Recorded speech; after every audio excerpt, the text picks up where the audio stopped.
Well, I'll be hanged. King George has grown tired of our shenanigans.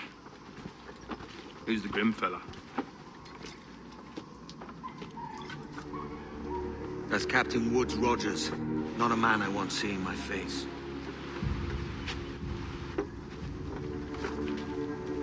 We desire a parley with the men who call themselves governors of this island.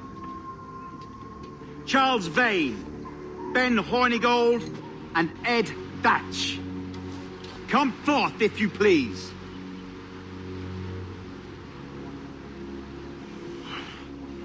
Hear about the king's pardon, I reckon. What the hell is Hornigold doing? Lily-livered punk!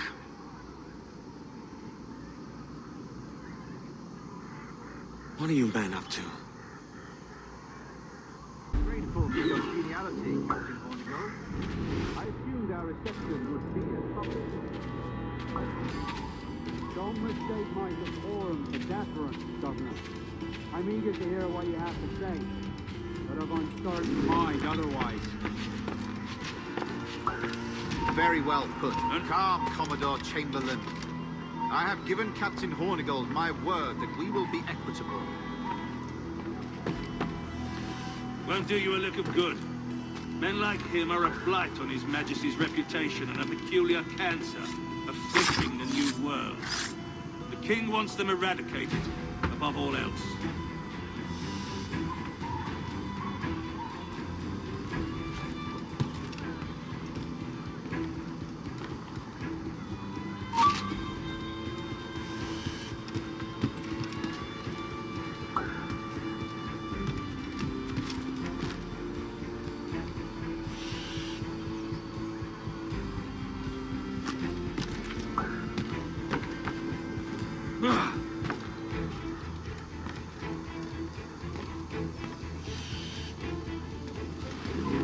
Is this the town square?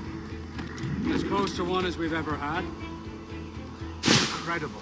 It's no cleaner than a dog's kennel. Captain Hornigold, please call your men.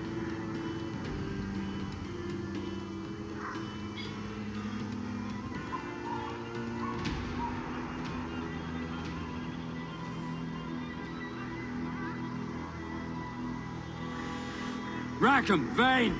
The governor's come calling. Bring Burgess and Corcoran as well.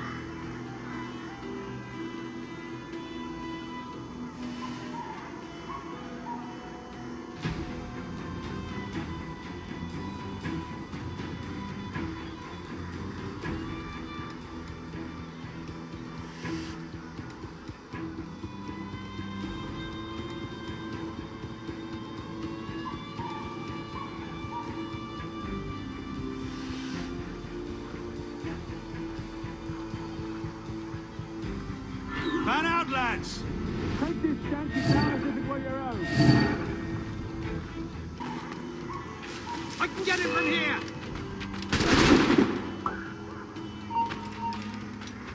You time! You can't escape us!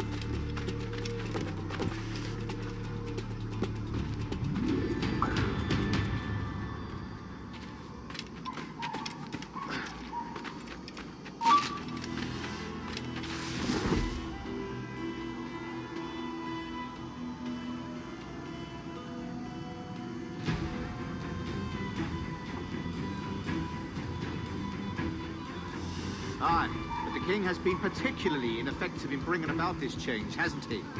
And has failed at all attempts until now.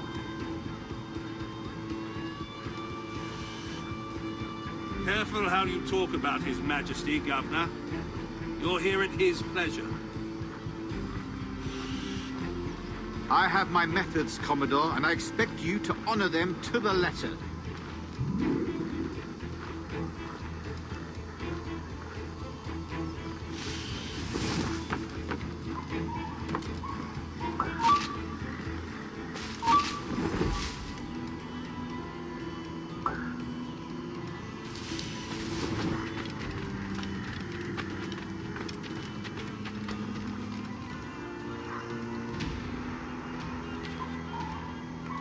Disperse, the lot of you. Make way for the king's emissaries. Out of the bastards! Go on! Our only aim here is to treat with the masters of this community. All others are...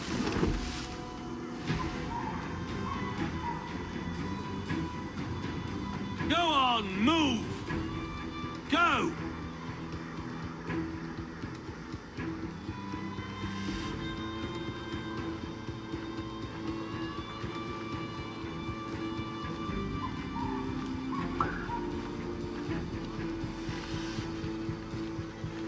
Commodore Chamberlain, please see that all merchants, masons, and carpenters are rounded up and brought to me this afternoon.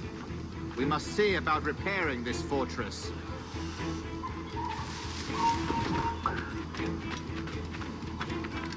You should be confiscating weapons, Governor.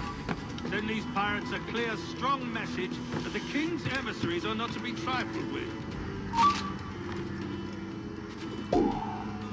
I have no wish to stir up animosity here, Commodore.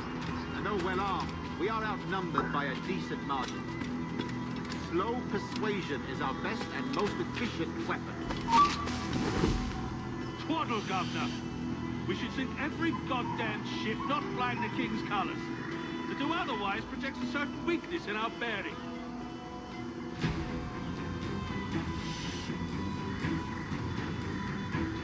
Silence, Commodore! I am the goddamn governor here, serving at the King's pleasure, and I will make the bloody decisions. Is that clear, sir?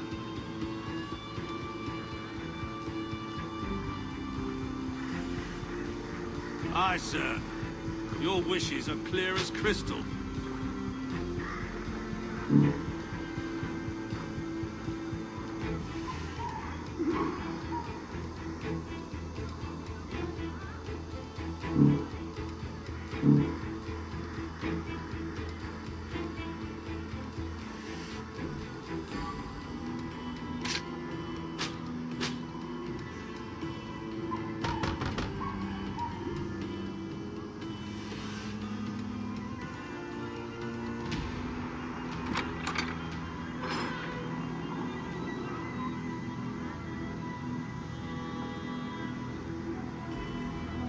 These are the charts, Commodore. We're in position.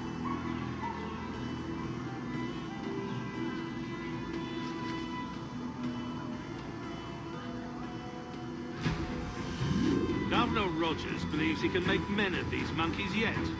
I do not. Return to your post and await my orders.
Violence advice.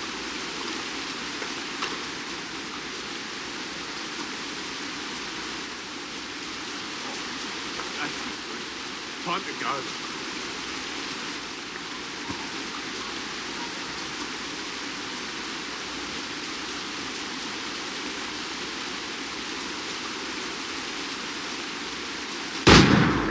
Run! Shit, run!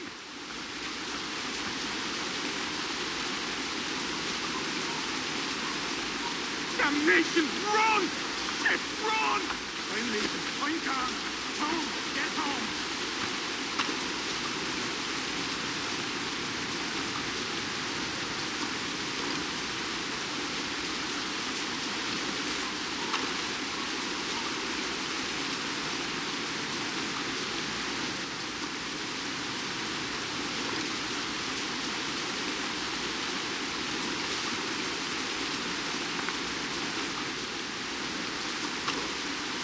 Hard to believe. I'd best leave.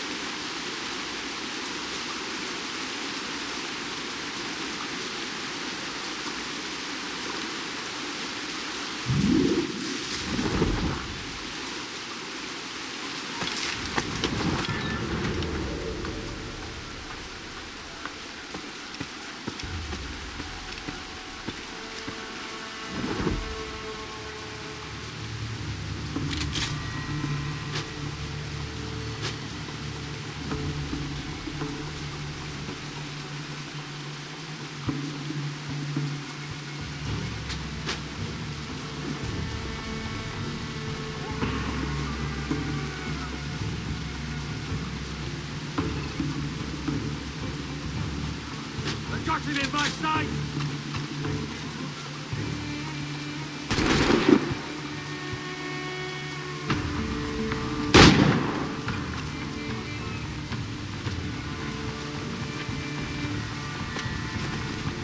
You're dead! Judson, I got John!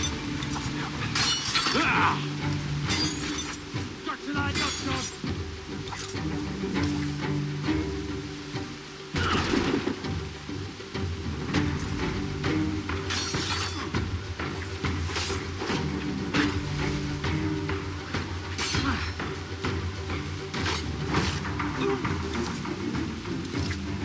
I got a shot!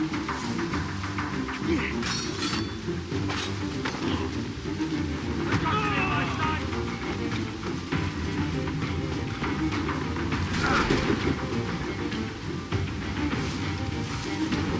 Hey, you're in the shrub! Out!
We do hereby promise and declare that in case any of the said pirates shall on or before the 5th of September, in the year of our Lord 1718, surrender him or themselves to any one of the principal secretaries of state in Great Britain or Ireland, or to any governor or deputy governor of any of our plantations beyond the sea.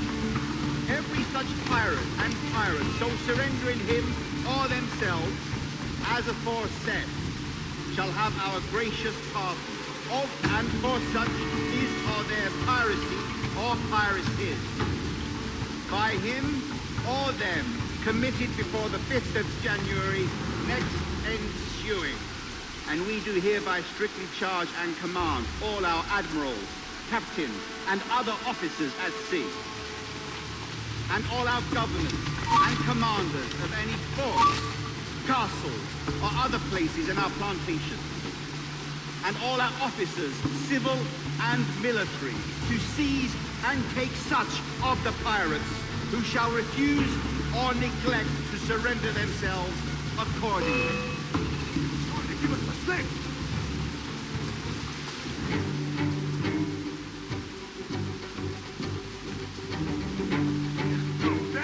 Get in! And a clear shot!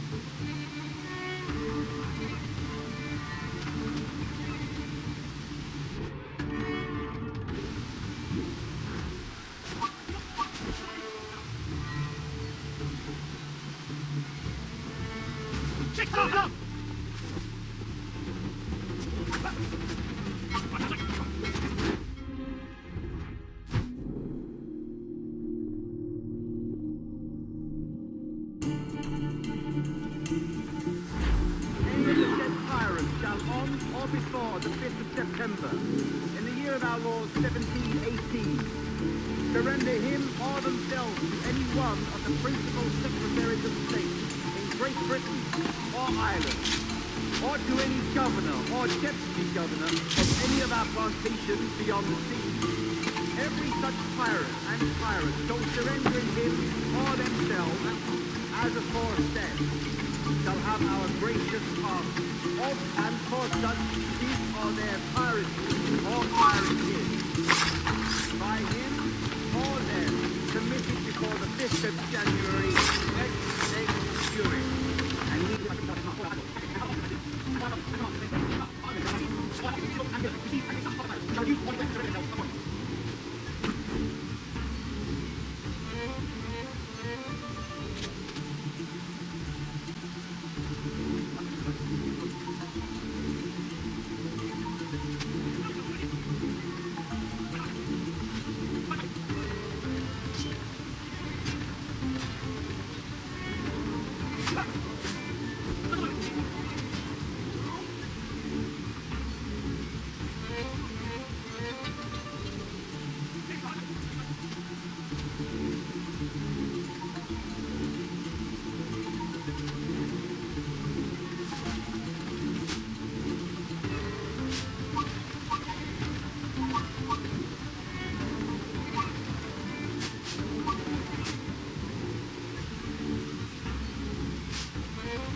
I pray you take the prudent course, gentlemen, and accept the king's pardon as soon as your hearts allow.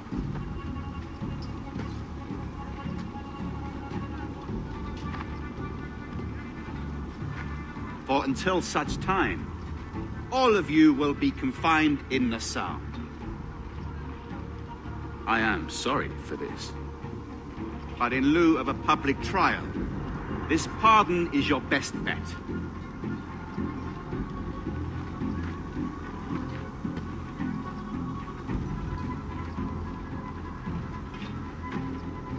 The governor puts it far too brightly, maggots. Take this message home. Accept the king's protection forthwith, or we will raze this town to its foundation and stretch your bloody necks.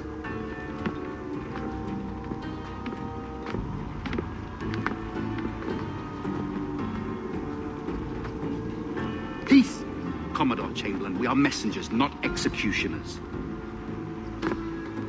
Not yet.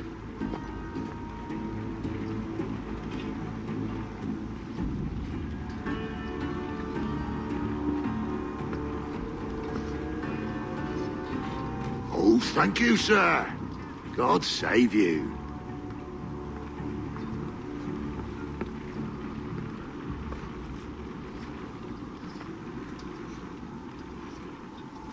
Look on this as a stroke of fortune, lads. We should take the king's pardon and salvage what dignity we own. Piss. I'll be hanged before I surrender to that bobbin. Check your head, Vane. We had here a rare opportunity, a chance to take something base and shape it into a government made and maintained by men of vision. But in 2 years, we pissed it away. I won't make that mistake again.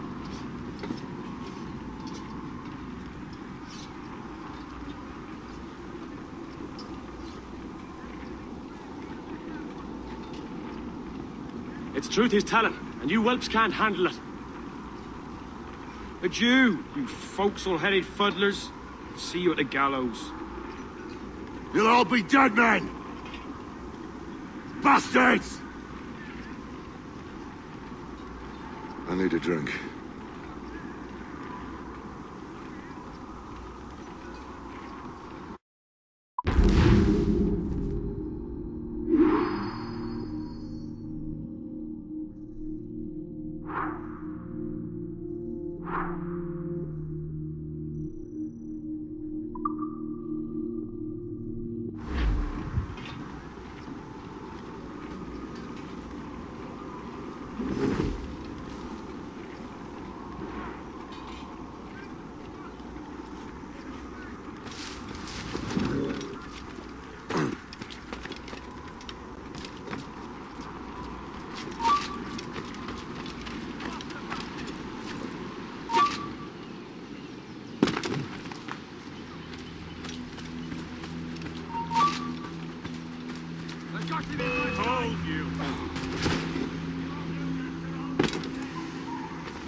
I can even tell you all the tales.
Our researchers looked into the life of Altair Ibn Lahad, hoping to find a biography that might serve as a positive role model for Abstergo's global outreach programs. Unfortunately, this renegade assassin proved to be no such thing. In much of his footage, we see a man gleefully flouting some of his culture's most entrenched taboos, with an arrogance that borders on messianic. Altair! No! This is not our way! To burn a man's body is forbidden! Many of our researchers felt that the arguments articulated by Altair's rival, a man known as Abbas, were clearer and more cogent than any we heard from Altair. I've recently put in a request that more effort be dedicated to locating one of Abbas's descendants, if any exist. It's clear to us that Altair's transgressions were the primary motivation behind the ultimate dissolution of his despicable order by the middle of the 13th century. We therefore strongly recommend a pass on this property, in favor of a more agreeable and inspiring figure from this era.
this is on. I don't think I've ever used this phone more than a few times to record anything.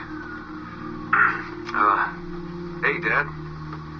So, we're all here in New York at the motel. It's Queens, actually, in Astoria, near the NQ.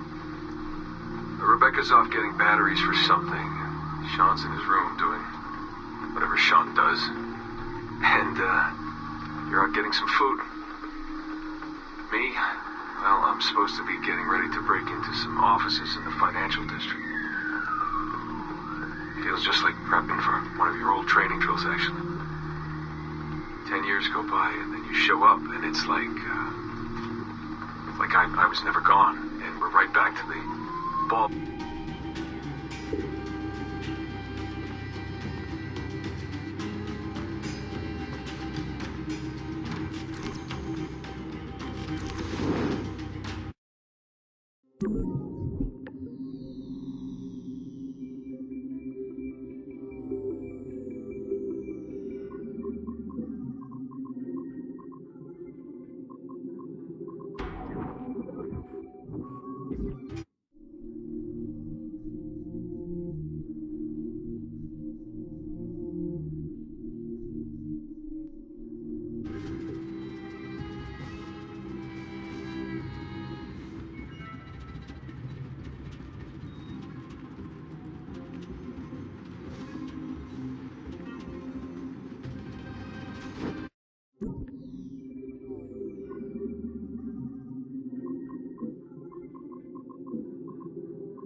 Our initial reports gave us hope that Enzio Auditore would serve as an ideal candidate for future Abstergo projects. His charisma, sexual magnetism, and wry humor gave him all the qualities of a leading man. However, his corruption by the Assassin Order robbed him of these qualities as he fell deeper and deeper into a spiral of revenge. Enzio was frequently known to articulate a passive acceptance of evil. He was also a man of ugly contradictions, one who preached free thought, yet traveled well beyond his home country to proselytize his corrupted creed, just as he's doing here with this impressionable Chinese girl. Notice, too, that in his gestures and bearing there is still something of the old lecher in him. Enzio's entire personality is built around pure demagoguery, claiming his philosophy is about love when violence and coercion are his primary means of tackling problems. We have therefore come to the conclusion that Enzio Auditore da Firenze would be a risky character to develop.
I have now resumed the practice of dressing as a man, and have put off my woman's dress. Why did you take it? Who made you take it? I took it of my own free will, with no constraint. I prefer a man's dress to a woman's. You made an oath, Jeanne. You swore to never again dress as a man.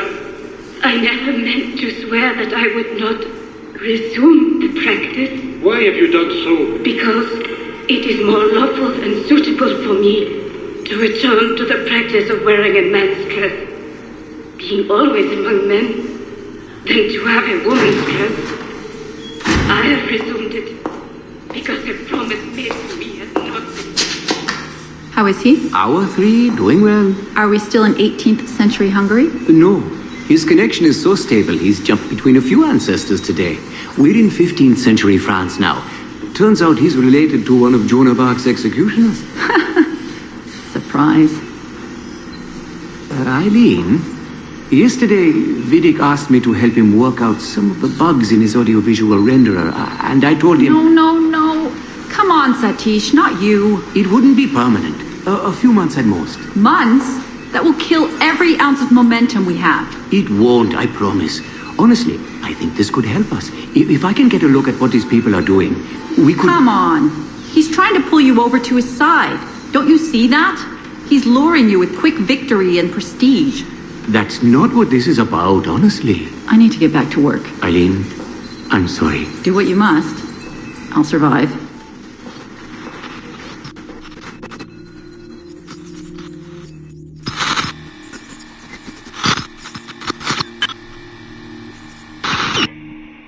Surrogate Initiative, Test Session 32, April 2nd, 1981. Host Eileen Bach. DNA sample SB1970. Miriam, are you awake? What? Miriam's coming for me. Who is the guards? I see them from my window, massing in the courtyard. My time is up. Basil, don't say this. You don't know that. Forgive me for this, Miriam. But I must tell you something.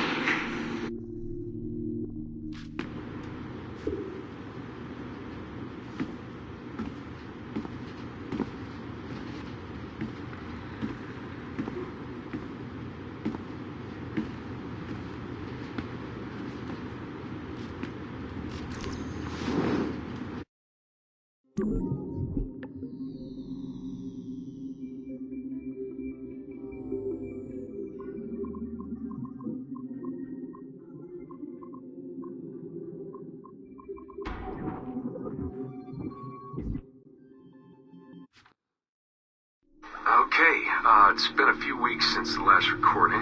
Sorry about that. Of course, I guess it's just a few seconds for you. I'll leap down the playlist.